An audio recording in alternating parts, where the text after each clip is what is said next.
સુરતના એક સ્થાનિક કાર્યક્રમ ચાપી ચર્ચા દરમિયાન કેન્દ્રીય મંત્રી સી આર પાટીલે વિપક્ષી પક્ષો પર જોરદાર શાબ્દિક હુમલો બોલ્યો છે. પાટીલે દાવો કર્યો છે કે આ વખતે ભાજપનો એજન્ડા વિકાસ અને જનતાના સમર્થન સાથે છે, જ્યારે વિપક્ષની સ્થિતિ સાફ થઈ ગઈ છે. તેમણે કહ્યું કે આમ આદમી પાર્ટીના તો સુપડા સાફ થઈ ગયા છે, લોકો હવે તેમના ખોટા વચનોથી કંટાળી ગયા છે. સી આર પાટીલના નિવેદન બાદ સુરતનું રાજકારણ ગરમાયું છે. પ્રચારના અંતિમ દિવસોમાં આ પ્રકારના આક્રમક વલણથી વિપક્ષી નેતાઓ પણ પલટવાર કરવાની તૈયારીમાં છે. રાજકીય વિશ્લેષકોના મતે સુરત જેવી ઔદ્યોગિક બેઠક પર પાટીલના આ નિવેદનની અસર ચૂંટણી પરિણામો જોવા મળશે.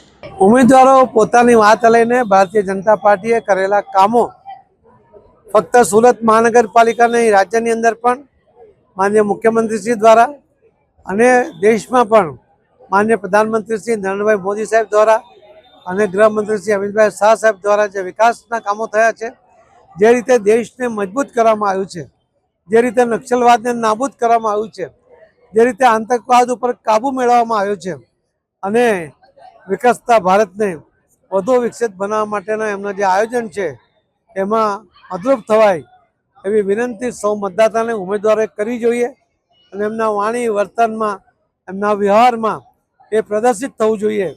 કોઈ આચકલાપણું કોઈ ઉમેદવાર એના વર્તનમાં ના કરે. કોઈ મતદાતા જો કદાચ કોઈ પ્રશ્ન પૂછે તો ચોક્કસ એનો જવાબ આપે, નમ્રતાપૂર્વક જવાબ આપે. કોઈ કામની એ માંગણી કરે તો એને ચોક્કસ વિશ્વાસ આપે કે ભારતીય જનતા પાર્ટી તમારી માંગણીઓને પણ પૂરી કરવા માટે સક્ષમ છે અને જરૂર એના માટે પ્રામાણિક પ્રયત્ન કરશે તો વિશ્વાસ અપાવે એવી ઉમેદવારોને મારી વિનંતી છે. મહિલા બિલ જે આરક્ષણ બિલ છે એને રદ કરવામાં આવ્યો, શું કહેવું?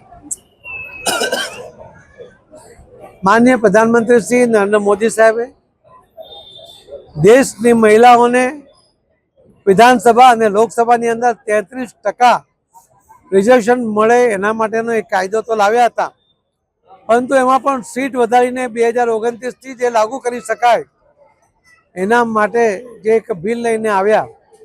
આ બિલમાં કોંગ્રેસ, સપા, ટીએમસી અને અલગ અલગ પાર્ટીઓએ સપોર્ટ નથી કર્યો અને 66 મત ઓછા પડવાને કારણે આ બિલ પાસ થઈ શક્યું નહોતું અને બિલ પડી ગયા પછી મહિલાઓનો અધિકાર છીનવાઈ ગયા પછી જે રીતે કોંગ્રેસના, ટીએમસીના, સપાના જે કાર્યકર્તાઓ જે રીતે પાટલીઓ થપથપતા હતા, જે રીતે ઉત્સાહમાં આવી ગયા હતા, ત્યારે મને લાગે છે કે દ્રશ્ય આ દેશની બહેનોએ જોયું છે કે માનનીય પ્રધાનમંત્રી મોદી સાહેબે એક પત્ર દ્વારા પણ વિનંતી કરી, લોકસભાની અંદર પણ એમણે ખાતરી આપી હતી કે આ બિલ તમે પાસ કરો, એમાં સહકાર આપો, એનો જસ હું તમને જાહેરમાં આપીશ, હું લખીને આપીશ કે આ તમે જસના અધિકારી છો, પણ આ બિલ પાસ થવા દો.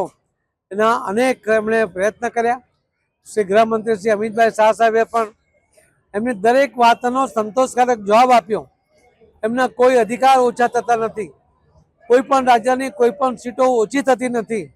આ દરેક વાત એમણે મુદ્દાસર એનો જવાબ આપ્યો અને એમણે કન્વિન્સ કરવાનો પ્રયત્ન કર્યો, પરંતુ એ તો કન્વિન્સ હતા કે આ બિલ પાસ થવા દેવું નથી, મહિલાઓને અધિકાર આપવો નથી અને એટલા માટે એમણે બિલના વિરોધમાં મતદાન કર્યું અને આ દેશની મહિલાઓને જે અન્યાય કર્યો અને અન્યાય કર્યા પછી એની પર જે ખુશી વ્યક્ત કરી એના કારણે દેશની મહિલાઓ આકુળ વ્યાકુળ છે કે આવા જો સમય એનો જવાબ એમને આપીશું. બહેનો આ વાત ક્યારેય ભૂલશે નહીં કે એમને ન્યાય અપાવવામાં, એમને અધિકાર અપાવવામાં જો કોઈ અડચણરૂપ થયું હતું તો એ કોંગ્રેસ હતી, એસપી હતી, ટીએમસી હતી, આમ આદમી પાર્ટી હતી. આ બધાને યોગ્ય જવાબ એ સમયસર આપવા માટે સંકલ્પ થઈને બહેનો આગળ વધી રહી છે, સમયની રાહ જોઈ રહી છે.